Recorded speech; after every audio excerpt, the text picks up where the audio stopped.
আপনারা কি জানেন যে বাংলাদেশের অধিকাংশ ইমাম মুয়াজ্জিনরা কোরবানি দেন না? জানেন আপনারা? অনেকে হয়তো জানেন না। বাংলাদেশের অধিকাংশ ইমাম মুয়াজ্জিনরা কোরবানি দেন না। কিন্তু কেন দেন না? ঢাকার ইমাম মুয়াজ্জিনদেরকে আপনারা দেখে পুরো বাংলাদেশের চিত্র একরকম মনে করবেন না।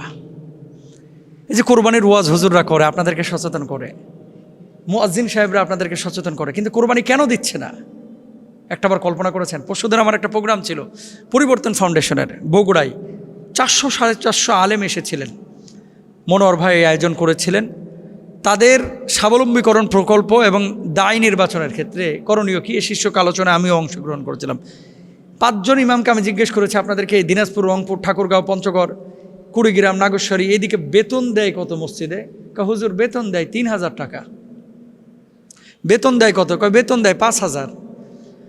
আর এক আল্লাহর ওলির জিজ্ঞেস করলাম, আপনি কত পান? হুজুর আমার বেতন দেন না, আমার বলে দিছে হুজুর ধান যখন তুলবে ধান কালেকশন করে ধান বেচে বেতন নিয়েন।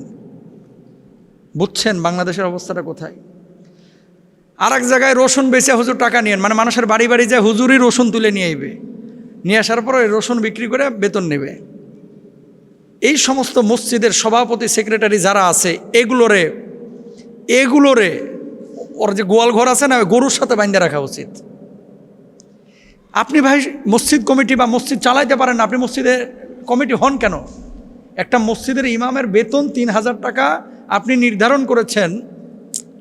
আপনি নিজে কল্পনা করেন তো আপনার পরিবারটা চালাইতে কত টাকা লাগে। তো আপনি যদি ইমামের দুঃখটা না বুঝেন, আপনি যদি খতিবের দুঃখ না বুঝেন, মুয়াজ্জিনের দুঃখ না বুঝেন, আপনি কমিটি হওয়ার উপযুক্ত না।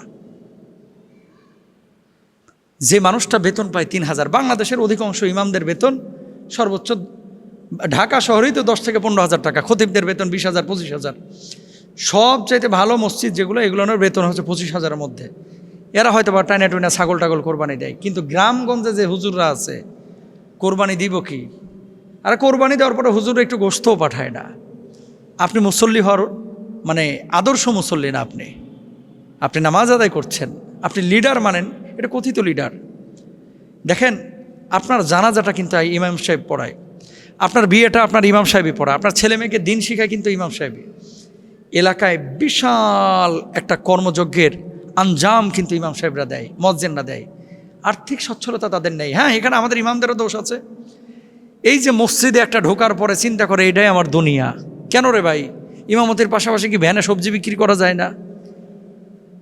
ইমামতের পাশাপাশি কি করা যায় না? আমি তো ফেসবুকে বিজ্ঞাপনও দিয়েছি, যদি এরকম কোনো উদ্যোক্তা থাকেন যে হুজুর আমি আতর বিক্রি করবো, আমি মধু বিক্রি করবো, আমি এই সবজি বিক্রি করবো, আমার হোয়াটসঅ্যাপে নাম্বার দেওয়া আছে, আমার সাথে যোগাযোগ করেন, আমি আপনার জন্য দায়িত্ব নেব ইনশাল্লাহ। আমি তো ওপেন ঘোষণা দিয়েছি এবং দিচ্ছিও আলহামদুলিল্লাহ।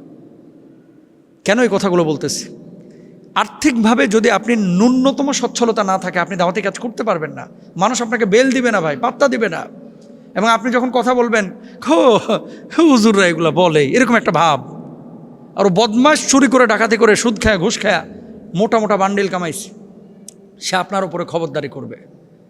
যে কথা বলতে চাচ্ছি ভাই, 10-15 হাজার টাকা দিয়েও ছোট ছোট এখন ব্যবসা করা যায়।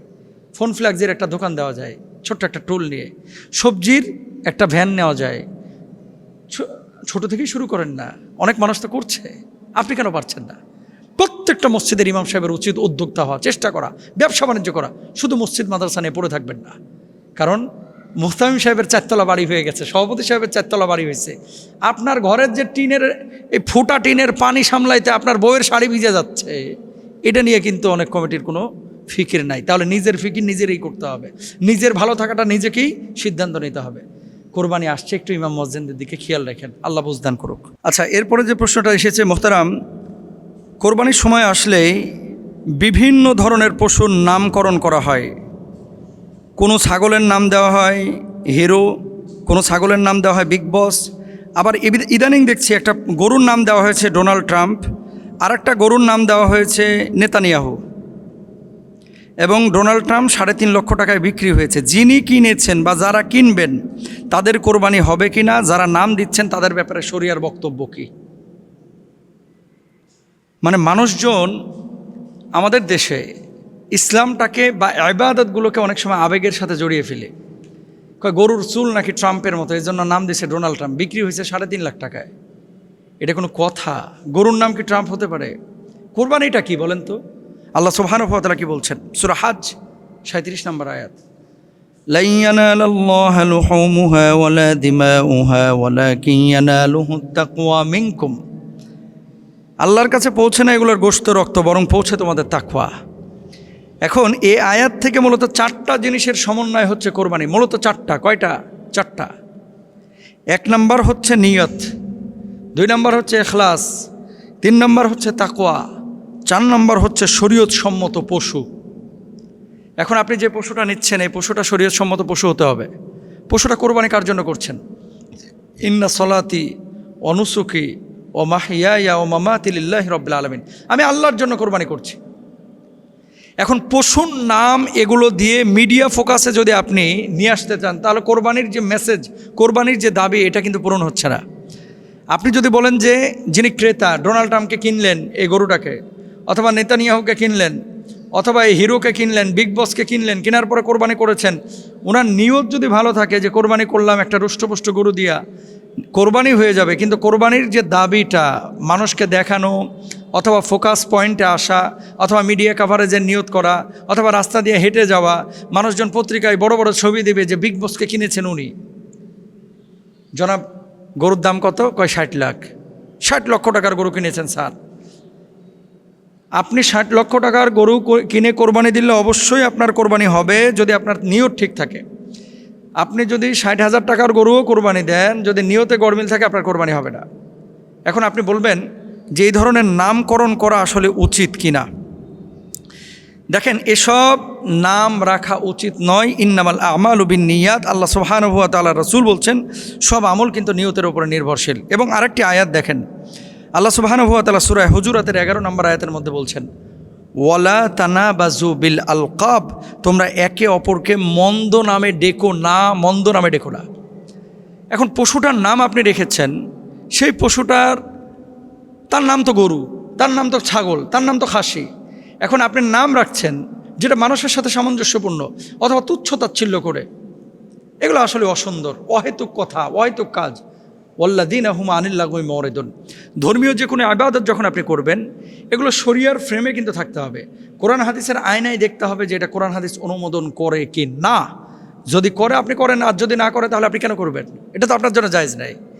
এজন্য আমি বলবো, যারা এই ধরনের নামকরণ করে, ওই গরুগুলো আপনার না কেনাটাই বেটার, যাতে করে মানুষ সচেতন হয় যে এই ধরনের নামকরণ করলে আমার গরুটা কেউ কিনবে না। খবরদার এগুলো করেন না। কোরবানি এটা আল্লাহর জন্য। ইসমাইলি চেতনা, ইব্রাহিমী চেতনা আপনার ভিতরে নিয়ে আসতে হবে। অনেক সময় গোশত আপনারা হিসাব করেন, এত কেজি পাইলাম, এত টাকা, আমার তো লস হয়ে গেল 2000। না, এটা হচ্ছে লিওজিল্লাহি তাআলা, আল্লাহর জন্য। সুতরাং কোনো পশুর নামকরণ এরকম আপনারা করবেন না। এই ধরনের পশু থেকে আপনারা দূরে থাকার চেষ্টা করেন। আর মানুষ দেখানো, লৌকিকতা, এগুলো থেকে আপনারা দূরে থাকবেন।